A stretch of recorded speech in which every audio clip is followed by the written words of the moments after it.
Quilts have this wonderful, unique capacity to really draw people in because they're familiar. You see the quilt, you see the visual, the aesthetic of the quilt, and you're pulled in by its beauty.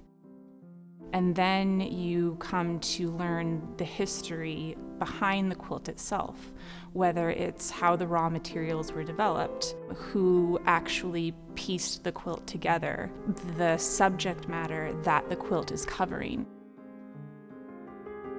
One of the main reasons we wanted to bring Fabric of a Nation American Quilt Stories to the Skirball is because quilts really embody and evoke a sense of community, which is a major Jewish value.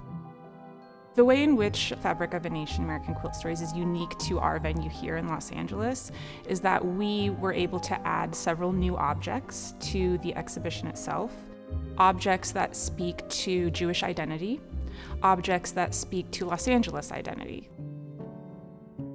A main element of this exhibition that you'll see as you walk through, there are these two open-ended questions that the exhibition poses on the front end, which are, what is American and who is American?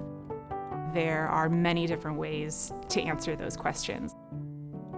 There is a quilt by artist Bisa Butler, To God and Truth, and it represents the African American community at the turn of the century.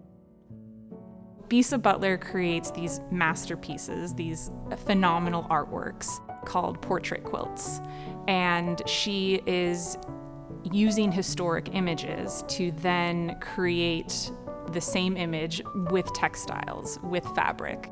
The Ellis Island quilt does that as well. It was created by the Hamish Amish quilters in Van Nuys, California. It's a Jewish quilting group. They created this piece in 1996 to honor their ancestors who immigrated to the United States, who came through Ellis Island. The quilters used stitched and quilted embroidery onto elements that were important to them.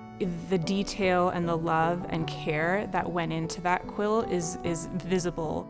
Seeing those two quilts side by side, seeing those two answers of who is American, who is considered to be American, is a beautiful embodiment of those two questions.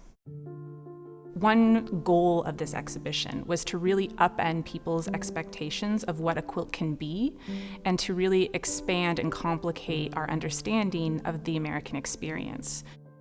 We were able to add an object by artist Sanford Biggers, who was born and raised in Los Angeles.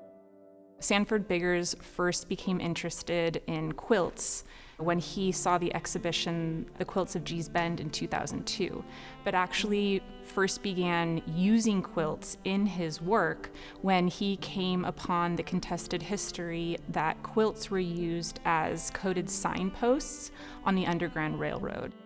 He then started to acquire antique quilts and incorporate them into his own work.